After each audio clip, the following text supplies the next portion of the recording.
4 men got arrested in a new RICO indictment, along with another And all dude just named back Kenny out. Robinson as the killers. It's not that surprising that it was O-Block on the hit, but it's just crazy that it was done by dudes as well known as Moo-Wop. But now we see more of the reason why he was so well known. Remember last night because I Moo-Wop was blacked real him, close to King and I Von always before he just. died. He was actually there that night in Atlanta when Von died. He was also a member of O-Block, known for being a real demon. He was right there with Von as one of O-Block's top shooters, which is why they was good friends. Moo-Wop was supposedly behind some real big hits, including the shooting of Wooski at Dooski the Man's funeral. The other dudes in the case, C-Thing, Los, and C-Murder, were also rappers from the area who were part of Von's crew. The streets was already talking, saying they had something to do with Duck's murder. Right after Duck died, Von got changed for everyone from O-Block, even dudes that wasn't rappers. Many saw it as a gift for taking out one of his biggest ops. Plus, fans questioned C-Thing on IG Live about Duck's death, forcing him to end the video. But up until now, it was all rumors. All 5 men were charged with murder in the aid of racketeering for their involvement in the murder of FBG Duck. They also got charged with assault from 2 unnamed victims that were with Duck, as well as 2 gun charges. The charges carry a minimum of life in prison with the possibility of the death penalty. FBG Duck getting knocked off wasn't too shocking because of his reputation. He was loved and respected in his neighborhood. Nigger! He had a lot of enemies. He refused to move out of the city, even though he was about to sign a $1.7 million deal with Sony before he got killed. Unfortunately, rappers from gangs die every day in Chicago, especially those with as many ops as FBG Duck. So, it probably wouldn't have got as much attention if it ain't happened in broad day in one of the richest areas in the city. Plus, Mama Duck pushing to find her son's killers probably added pressure to the investigation, so the feds cracked down to make an example out of the killers. C-Murder, Los, Moo-Wop, and C-Thing got arrested on October 13th and pleaded not guilty. Kenny was already locked up for another murder of a man named Lorenzo Moore who got killed in January. And he's still fighting a gun charge in 2019. We don't know exactly what police have to tie them to the murders. But seeing that it's a Fed case, it ain't looking too good for any of them. Unless there's some kind of evidence that'll prove their innocence, they'll probably end up taking a plea deal to avoid a life sentence or the death penalty. But as of now, it's too early to tell how strong the case is. We'll tap in for updates. But they wasn't the only ones from O-Block to get caught up with the law recently. OTF Boona, a rapper connected to Lil Durk, was recently arrested for a shooting at a mall in Atlanta where a 6-year-old got shot. Let's dive into what happened. OTF Boona is signed to Lil Durk's label, Only the Family. He's from 300 in the Lamron set of the BDs and came up with other rappers like Durk, Von, and Lil Reese. He can be seen in the background of one of Chief Keef's and Lil Reese's first music videos in this remix. Boona was a real savage in the streets way before rap and was one of Durk's main shooters. So when Durk made it, he signed Boona to his label and moved him out to Atlanta. Boona has been one of Durk's day one homies and even saved him once after a fan got too close at a show. In a video posted to social media, Durk is seen walking through the area between the stage and the barricade when a fan who made it past security tries to run up to him while he's walking. Boona, who was walking with Durk, sees the kid coming and pushes him out of the way before he gets to Durk. So Boona may be a full-time rapper, but he's still gonna protect Durk at all costs. But I guess Boona just couldn't leave the streets alone, and recently he was involved in a shooting out in Atlanta. In late September, Boona got arrested and hit with 4 charges, including aggravated assault with intent to murder. He's currently being held in Cobb County Jail in Georgia. News outlets report that Boona was SUV and fired several shots. This happened in the parking lot of a Buffalo Wild Wings outside the Cumberland Mall in Atlanta back in March. Suspects in another car also fired back at Boona. 4 people got injured, including a 6-year-old boy who got hit by a stray bullet. When police pulled up, they found a boy sitting on the sidewalk with a gunshot to the leg. He and the other victims was rushed to the hospital, and all 4 would survive. 2 of the victims was later arrested after police questioned them and found out they had been involved in a shooting. A 3rd man brought to the hospital was also charged, but got listed as a victim of aggravated assault. There ain't too many details of the shooting, but it sounds like it all started from a fight between 2 groups of dudes. Police arrested 18-year-old Bronzy Reese, 19-year-old Jakaba Harris, and 19-year-old Deshaun Powell back in March. They all facing gun and drug charges, but Harris is the only one accused of firing shots. He's also being charged with possession of marijuana with intent to distribute after police searched his car, found a large quantity of weed, a scale, $4,000 in cash, and multiple guns. But police were still looking for the shooter who fired at them from the Dodge Durango. Come to find out, Boona's downfall will be his own carelessness. because the police linked him to the shooting after finding his phone in the parking lot. They found a cell phone at the scene of the crime on the day of the shooting. And got a warrant to find out what was on it. Oh, They were every photo. that nigga's so annoying. All he do is run his mouth. All he does is run his mouth every day. Blah, blah, blah, blah, blah, blah. He could have left it there from earlier. Maybe he was there when it went down, but wasn't the one firing shots. But if he really hopped out of a moving car and let off shots, it probably wasn't too hard to drop his phone. The police could also have other reasons to believe the phone belonged to the shooter, like surveillance footage from the parking lot. As of right now, it's too early to tell if Buna's going down or if it's just a case of mistaken identity. But the shooting happened at a mall in a quiet part of Atlanta, and a little kid got hit in the leg, so the cops are definitely gonna crack down. But Buna being the only OTF member in Atlanta that's in trouble. Lil Durk is still facing an attempted murder charge that he caught with King Von back in 2019 after a shooting at the Varsity Drive-In. And with Von getting killed in Atlanta back in 2020, leaving Chicago didn't really help to completely escape the violence. Now, Durk is gonna be coughing up a lot of money. So far, there's no evidence to connect him to either crime. Him call his homies and the rest of his team know about it. And it don't matter how solid you are. When you're facing the possibility of life, or even worse, you're gonna feel tempted to tell.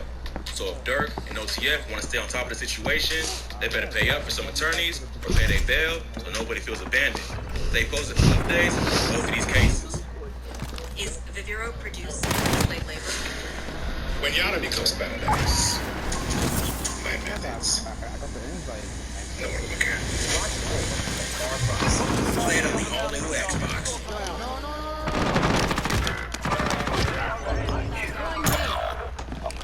Explosive charge set. Rappers in Jacksonville don't just make stories about college. This new generation of artists has gotten famous for rapping about real beef, crimes in the city, including shootings, murders, robberies, kidnappings, and more. Let's take a look at some actual rap lyrics that actually happened. Who got kidnapped, they got Where's Corbin? Julio Beatbox Remix. Jacksonville rapper Spot'em Got 'em with the track Beatbox in 2020. It was remixed by a ton of major names in the game, including Spot'em Got 'em's homie, Julio, who dropped his own version of a viral track where he name drops a bunch of real people in Jacksonville, including a dude named Corbin who was killed during a kidnapping. Corbin Johnson was an 18-year-old from Jacksonville whose remains were found by police after he'd been missing for exactly a year and was last seen by his mother. On the day he went missing, he FaceTimed his friend and told her he was going to apply for a job at Amazon. His father confirmed that he had dropped him off for the interview at Amazon, then drove him to UPS to apply there as well. Corbin's father then brought him to his mother's house to scan services after the job interview. His father sent him a text the next morning, but didn't get a response, which he said was unusual. After the family was not here for 48 hours, they officially filed a first report. For about a year, the case went cold. Police had no lead on what might have happened to Corbin. Until just about a year later, a man was clearing some land with a tractor in the northwest side of the city. He uncovered what looked like human remains that had been wrapped in either a plastic bag or a tarp. By that point, the body had already decomposed, and all that was left was the bones. But it was later confirmed they belonged to Corbin Johnson. Police had little evidence to launch an investigation, and his murder remains unsolved. The word on the street is that Corbin was set up by a girl he knew who sold him out to the ops. They kidnapped him over his drug debt that one of his homies owed, and when they refused to pay up, they killed Corbin and disposed of his body. This is an unconfirmed rumor that would explain why he suddenly went missing. Julio has mentioned Corbin said he was the first fear, and enough like Corbin.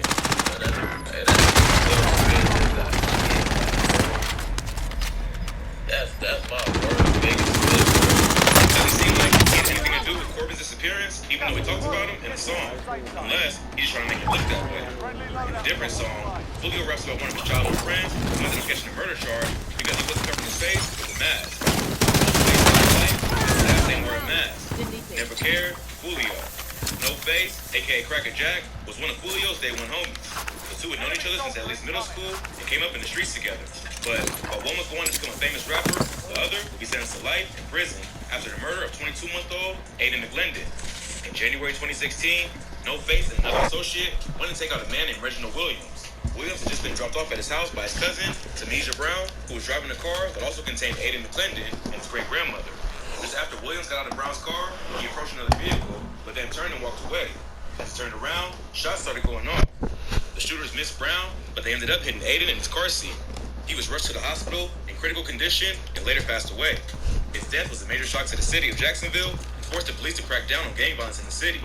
About a week later, police pulled over Henry Hayes IV, aka No Face, while he was driving across the car. They discovered a 9mm pistol and later determined that it matched the murder weapon that had killed Aiden. So just a week before his 17th birthday, No Face was arrested and charged with first-degree murder and 2 counts of attempted murder. Police also arrested second suspect named Kwame Richardson, who they believe also shot at Williams on the day of Aiden's murder. Tamisha Brown later testified in court that she recognized No Face as the killer because Kwame was wearing a mask. She told the court, "I heard large pops. I paid attention to the person I could see because he was hanging out the window with a gun." She said that she saw Kwame first, but he was wearing a mask, so she didn't pay close attention to him because she couldn't see his face. Instead, she focused on No Face, who was leaning out of the car with no mask and both hands on a 9mm. Both men were found guilty of the murder and sentenced to life in prison for the murder of Aiden McClendon. In this bar, Julio was talking about how his childhood friend might have beat the case if he was wearing a mask, but he got sloppy and a 1-year-old tragically lost his life. But if you thought that was wild, Julio also disrespected an op named Big Baby who got shot and killed at a bus stop. Big Baby called it the bus. Julio dropped out of high school in the 9th grade after he was shot while getting off the school bus. He got shot because earlier that day, a dude from a rival gang named Big Baby had been killed while waiting for a bus. December 2014, Big Baby was waiting for a bus near 13th Street and Canal Street around 6:30 a.m. A family friend said that she had dropped him off to go to school just minutes before he was killed. Neighbors reported hearing as many as 15 shots, and police later found at least 12 shell casings at the scene. By the time authorities arrived, Big Baby was already dead. Big Baby played football at the local high school and was well known and loved by many people in the community. Julio went to the same high school, but was in an op neighborhood. Everyone at school thought Julio had something to do with Big Baby's murder because the 2 gangs had beef. On a live stream with Aiden Ross, Julio talks about that day.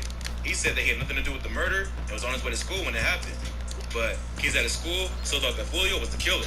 So when I went to school, everybody was walking up to me, but they say you had something to do with such and such. I'm like, oh, how? When I was really on the way to school, like, yeah, police came and interrogated me about the shit and all that. When I was in the hospital shot, so boom. It got so bad, he was about to fight 3 different people. Then he ended up getting on their bus, even though he had smoked with almost everybody. He ended up getting off in an area called Aaron Drive. When he got off the bus, he sat down to roll up some weed. While he was rolling up, someone pulled up and shot at him. He got up and ran away, but ended up getting shot in the head. He saw the shooter was still going after his friends, so he decided to army crawl away. He managed to make it to a random lady's yard and asked for help, but the woman wasn't having none of that and told Julio to get out of her yard. He told her he was shot, but she didn't care and still told him to get out. So he decided to play dead on her lawn until the shooter was gone. He eventually made it to a hospital and had to have 4 surgeries to repair his hip. The police interrogated him about Big Baby's murder while he was recovering, but later cleared his name. After that, Julio never returned to high school because he felt it was too dangerous.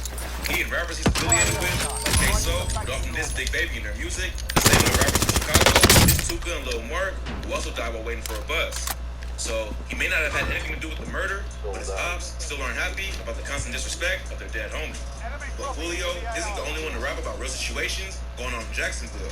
This next rapper brought up the death of one of Julio's close homies, Rod K. Rod K died because he freezed up. Spinna Benz is a rapper associated with Million A and the KKK gang. He was featured on the famous Who I Smoke song, which is a murder anthem dedicated to disrespecting dead friends and family members of Julio and his gang. That wasn't the only time that ATK was taking shots at Julio and his music. On this track, Spinna Benz disrespects rapper Rod K, who got killed in his Hilltop apartment in November 2020. Rod K had just started to build a buzz with tracks like Strap Story and Hot Boys. It seemed like he might be the next rapper from Jacksonville to blow up, thanks to his emotional rapping style and his affiliations with Julio. But before he could reach his full potential, he was tragically murdered. On November 20th, 2020, police responded to a call about gunshots being fired in the parking lot of the Hilltop Village Apartments in the Mount Creek neighborhood of Jacksonville. Paramedics arrived and found 2 gunshot victims in the parking lot.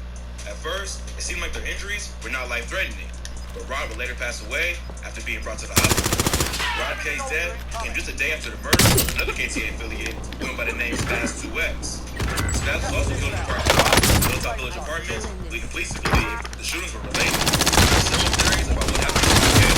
Some say that he went out looking for the person who killed Spaz, and the ops got the drop on him first. Others claim that he was even set up and backdoored by his own people.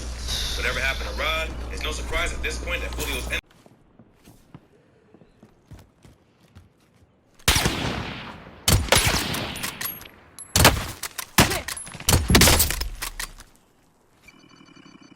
Friendly UAV overhead.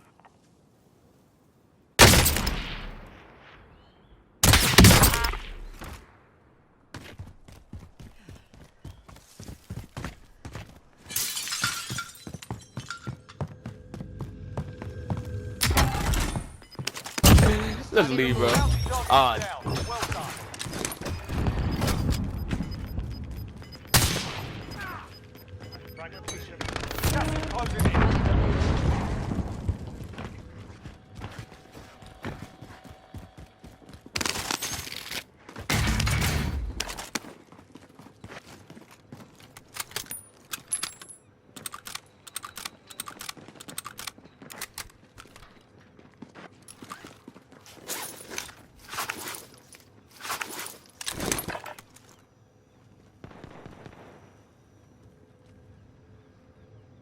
Enemy UAV overhead.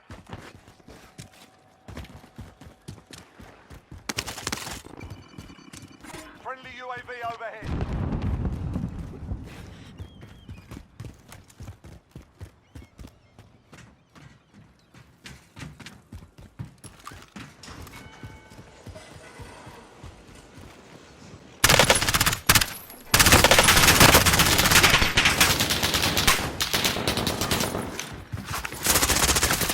Fire over here.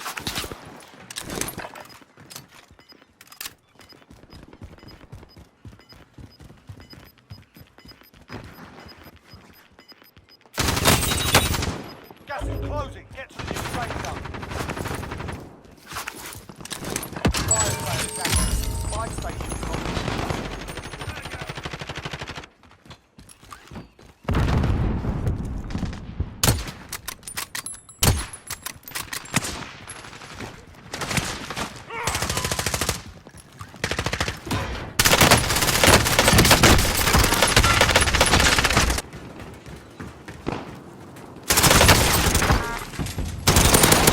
Fucking sweat, bitch.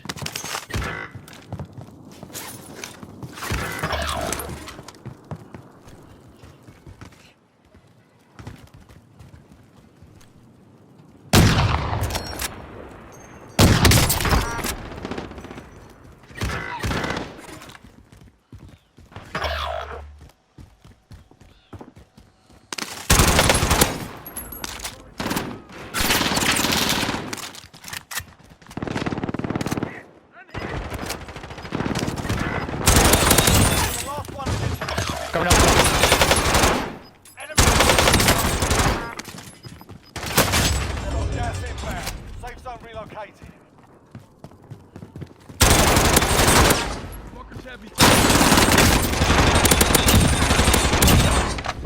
Oh, that. Not do that again.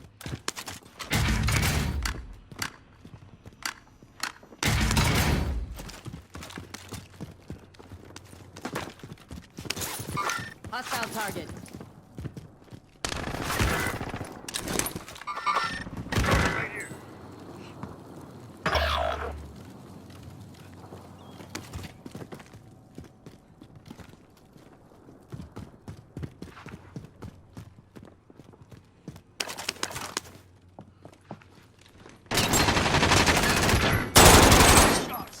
Fire here.